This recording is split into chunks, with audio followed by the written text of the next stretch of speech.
Yo, what's going on guys? Jared here. Today I wanted to tell you guys what I've been playing for the current Yu-Gi-Oh! Competitive format, post-Justice Hunters, and that is Crystron K9. When that set came out, I was really interested in playing all the new decks. I experimented with them all a little bit, but the one that interested me the most was K9, actually. Not even the fact that Azuna is a one-card, turn 1 Exceed monster, but that just the rank 5 possibilities, the fact that they all search when they're on the field, but they don't do it like Yugioh where it's a little bit too obnoxious. They require some setup and some nuance, which I really appreciated. They get a lot of value. And I don't know, I just really like the playstyle. I really like Ripper as a card, and the quick play spell as a card as well. So I wanted to give it a shot. After trying multiple variations of the deck, I decided to land on Crystron, and it is definitely the most fun. And especially with how Crystron was before this format, it's definitely very budget before too. Crystron was obviously very budget. I even made a video previously about how good Crystron was being budget, and now it's actually in a competitive strategy in my opinion. I really think this is one of the best decks of the format as of now. I will say, playing this deck, the combo lines feel crazy. The amount of extension that you have is insane. So I really like the deck overall, and I think you will too. Just give it some testing before you invest in everything. That's all. But yeah, overall, I hope you guys enjoy for some of the exclamations in theory. And yeah, let's go ahead and jump right into it. Okay, guys, starting off with the K9 package. We have 3 copies of Azuna, 3 copies of Jokal, 1 copy of Lupus, 1 copy of Lantern, 1 copy of a case, 3 copies of Chaotic Elements, and 1 copy of Forced Release.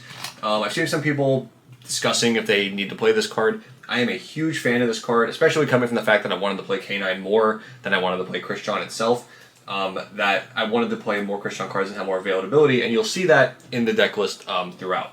But this card is really cool, being able to dodge hand traps, being able to dodge any form of interaction when you get to Ripper anyway, and a lot of times you can bait people in, but being a non-target pop is also just insane. The Wolf is also crazy. The fact that you can get this back infinite amount of times is also crazy. It's only limited by the number of Exceeds that you play in your extra deck, so the more Exceeds you play in the extra deck, the more functionality the K9s have for the late game, which I really enjoy, and the fact that they all search each other is just like crazy. Also, being able to play something like Chaotic Elements, now currently in a main deck, if you watched my Ashen video understanding of previously, that makes Yugioh a lot easier, being able to just target their detonator and take it. Obviously it's just insane, the fact that it has that graveyard effect. There's been times where I've taken people's Jokals because they leave them on the field. Like, this card is just wild, that it's like Rhoda with all of these extra effects. It is insane. Obviously playing Azuna as a hand trap too with Lupus is great. Yeah, nothing really else to say. The boost for case of K9 is also just ridiculous. There's so many things that matter for this deck. Next up, for the combos with Jokal, 3 copies of Sulfador. This is the craziest card to summon off this card.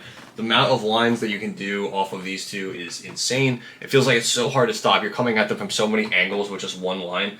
It's very hard. If they don't have a hard effect negation, like a monster effect negation to stop this, and you reveal this, you're such in a good position because of what you can do from there and how they react. You are able to kind of adapt to as well. You're setting up so much between this and this. It's just crazy. So yeah, just remember the restriction on the Crystron card. That's the one thing I will say. A lot of these cards have restrictions, and you have to kind of play them very carefully. So if you special summon this with its own effect, you will be restricted into machines. Just something to keep in mind. Next up, we have 2 copies of Solfefnir.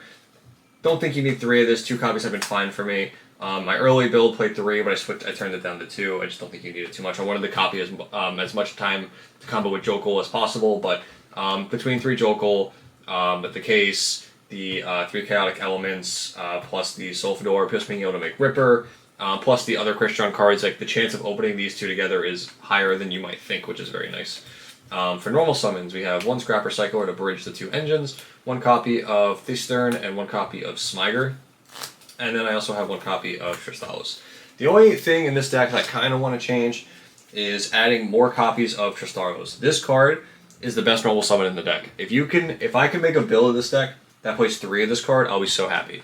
Because every time I go main phase and somebody says, yeah, you're fine, and you start with normal summon this card, you are on cloud 9. This card is insane how broken it is to be able to make a synchro summon, rip something out of the deck. It is ridiculous. So it just puts a lot of pressure on the board, is what I love about it. But yeah, all these are really good. I know this card is also debatable. I've been really enjoying it. I've been needed it multiple times. I think this is almost mandatory at this point. My current evaluation of it is that this card is like almost mandatory. And then we have Foolish Burial to be able to send Smiger or this. I've also sent Lupus with this, which is just like nice that you have the option to do that. Or you can send Solfafnir too for the grave, or Solfador if you want to use their grave effects. And then we have 3 copies of Inclusion and 1 copy of Cluster. I really think this is all you need. Very minimalistic. I don't think you need more than this. I don't think you need less than this. This feels perfectly fine. My only complaint, like I said, is the Tristaros. I really want to normal summon this every time, but you have to be careful with the normal summon count, right? You don't want to go above, I would say, 5 and 40. So the minute you go above that, yeah, you're kind of like risking drawing 2 normal summons, which is bad. Obviously, this deck can fix it with Self-Fafnir sometimes, but you'd rather not risk it if you don't need to. That's why it's still where it is now. For non-engine, 1 copies of Call by the Grave, 3 copy of Forbidden Droplet. This card feels crazy. Yeah, I love this card. I love this card so much. I'm considering Forbidden Chalice actually because I just trades with everything so well. With like Draco Tail being so popular, and they go the fusion guy, especially on your own turn, and you Chalice it, slash Droplet it. They lose so much value, especially when you're able to like pop the back rows like in Engine too. It just feels ridiculous. Like you feel so far ahead. So yeah, and then for hand traps, 3 Fua, 3 Ash. Currently have 3 Imperm. Is this like gonna be the standard for the format? I don't think so. This is kind of just what I'm playing right now. We are pre-ban list, so the format's super broad between Yugioh, Malice, all the variants of K9, Draco Tail, and Yummy walking around. There's so much that you have to prepare for, and it's so hard. So I think just playing the generically best cards is usually a good routine. My only one I'm not sold on is Imperm. Would be the Chalice spot if I sided them. If I like wanted to put 3 Chalice in, it would be this slot. But then like Chalice is also bad against like Malice. I'm not saying Imperm's good against Malice, but like it's hard to like play for everything, I guess would be the way to say it. Imperm has just been okay for me, but I think this could be Chalice too. I want to try testing with that in the future. So that's what I have for the main deck. Should be 40 cards. I am a fan of all of this so far. I'm just going to move this just a little bit to the side and continue with my extra deck. For the extra, 2 Synchros, just 1 Dragster, and 1 Escatius. I haven't needed more. I really don't think you need more than this. This just feels fine. This threatens some of the backer that's in Engine right now, and this is for combo potential. So I really don't think you need more than this. For links, 1 Clockwork White and 1 SP Little Knight. I also don't think you need more than this. Clockwork Knight, being able to search the side deck Clockwork Knight is really, really good. And then being able to make Little Knight to banish something is, obviously strong, as always. Next up for the Exceeds, which is the important part. River Stormer, obviously bridging the engine with Scrap Recycler. I'm not gonna lie, I have only had to make this like 1 time to actually bridge these engines together. I'm not saying you don't need it. I think it is necessary. I think you should play it. But like, I don't know. I'm not like sold on it on this slot being Scrap Recycler. I put it that way. Like I feel like the deck is consistent and good enough. Maybe without this, but having the bridge is obviously usually worth it if it's just 1 card in the main deck. And you play such normal summon count too. It's like it's not that big of a deal. Yeah, and then 1 copy of Valen. This card's really, really crazy. The fact that it's a Dark Interruption. Paradise Smasher, Degenerate, please ban it. Viema, don't cheat with this card. Lantern, Jokal, you can't go in the light monsters. Please make this card properly. But when you do make this card is crazy. Being able to give itself materials for free, modifying attack and defense has come up multiple times, as well as being an extra negate after something like Ripper. So this card's very, very good. I highly recommend this card. Nova and Infinity, please play around Chimera Tech Mega Fleet. A lot of the times, I don't even find myself making Link monsters. I really don't. I really don't think you need to make Link monsters like 90% of the time. I highly recommend making Infinity in the extra monster zone if you can. And then you can't get, what's it called, Mega Fleeted unless they put their monster in the extra monster zone, which like, if they use their monster in the extra monster zone, it's like, definitely doesn't feel as bad. And you can at least have other cards on the field to play around it, like if they go into like a Link 1, right? You can like pop the Link 1 before they can Mega Fleet, and you're just like you're still fine. We have 1 copy of Zeus as like the clear, and this is definitely where my deck gets a little bit different. 2 copies of Ripper and 2 copies of Werewolf. This is definitely weird. I know a lot of people don't play this, but man, when I was playing this deck, there was my first tournament playing this deck. I was only playing 1 Ripper, 1 Werewolf. I didn't miss the second Werewolf too much, But the Ripper I missed so many times. Like I was like, man, I wish I had Ripper here. Like a second Ripper would kill my opponent. I just didn't have it. And then when I put the second Ripper in, all my stuff started resolving. And then if the game went past 2 turns, I was like, man, I wish I had a second Werewolf now because I keep getting the release back for free because this card's insane. And then like just be able to punish everybody so hard because this card is also insane. And being able to get a non-targeting pop multiple times for free over and over again is just crazy. So I'm playing 2 and 2 right now. I have made them both each. And I think this is like fine for me right now.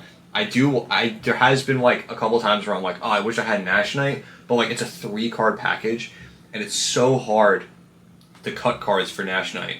And like obviously it would be 1 and 1, but the third one's like where it's like, okay, what are we doing? Like that's a hard cut. And yeah, I just don't think any other ones are worth it. The only one would be like this, and I like this card. Like this card has saved me like way too many times, more than like one Nash Knight would. Because you're sacrificing, like if you think about it this way, you're sacrificing long game with the K9 engine for 1 rank 5 play, which I don't think is worth it to me. That also includes with the Viema too, right? Like you're sacrificing a rank 5 plus a long game with the K9 package for like 1 rank 5 line. I don't find that worth it. I've seen people say like, oh, if you play against like Yummy and you go like Izuna, send Lupus, make the, what's it called? The Nash Knight, sit on it, and then you like battle phase, or sorry, make the C Nash Knight, and then go battle phase, make Zeus, that they can't target it. And it's like, yeah, that's really good. When is Yummy ever activating a card in the hand or graveyard? Then you can answer me that, because I don't know what Yummy players you're playing where your Azuna is live. So that was like a fake line, and I was like, I don't know. And people were justifying that to me, and I was like, no, like we're not doing that. That's so bad. You're just making up scenarios in your head at that point. So I actually like this a lot better. Again, I think the way I'm going to have to tweak this deck a little bit is by making the main deck stronger into Yummy. And I think that's where cutting the imperms might come out. Maybe for Chalices to trade with like things like Herald, and I think Ash and Fu are fine. Same with Droplet. All those cards are good in the Yummy. So if I have like 12 slots that are good in the Yummy, I think we're in an okay spot overall. So that is it for the extra deck. Again, I encourage everybody to test to see what comes up, because there's so many ways to play this extra deck. It's very, very hard to make the cuts, but this is just what's working for me for now. For the side deck, again, I want to be focused on these combo decks that are like FTK. So I have 3 Meows. This is good for Yummy and for, what's it called? And for Malice. So I like this card a lot right now. 3 copies of Lancia, obviously for Malice. 1 copy of There Can Only Be One, Rivalry, and Clockwork Knight. I know this is weird. These 2 are pretty normal for Crystron, but seeing There Can Only Be One I know is weird, especially with like Crystron cards. But like the K9 cards play through this card so much that like you don't care like too bad. Like half the time you're going like Warrior, Pyro, Aqua, go into what, like a Beast Warrior or a Warrior, and then go into a Beast Warrior with the Werewolf, and like it's completely fine. Like you can still play. This will hurt a lot of other decks like Yummy and Malice way more than this is going to hurt you, so it's completely fine in my opinion. Like just to play a blowout card like this, like why not? And then especially when you pair these cards with something like Judgment, it's just like wild to me that you could just like end the game. If you go like Infinity, this Judgment, it's like, yeah, you're not playing through that. And then lastly, for the Yummy matchup is Bell. Just being able to Bell a synchro is like really good, or the spell card, it does a lot. If you can catch them in a certain position, you could just like absolutely make them, especially like cards, like I want cards that are good on my own turn too. And that includes Meows, right? Like Meows plus Bell are both good on my own turn too, going into Yummy, which I really, really like. Again, this is just very early format, right? Like this is not like a crazy amount of testing. This is like very, very low testing, but it's just what's working for me for now. And I really encourage you guys to test out and let me know in the comments what you think, how you feel about this deck and what you would change in it. Because right now this deck's working beautifully for me. I just want to change some of the non-engine. I think like Imperm for more anti-Yummy stuff like Chalice. And then I wanted to change, I wanted to possibly put in more Tristalis, but that is a hard ask with the way the deck is built. So I don't even know if I'm going to do it. I'm probably just going to leave it at 1 for now. So yeah, that's pretty much it. I hope you guys enjoy. Again, let me know what you think down below and how you would make changes to the deck. But other than that, hope you guys enjoyed, and I will see you guys in the next video. Bye, guys.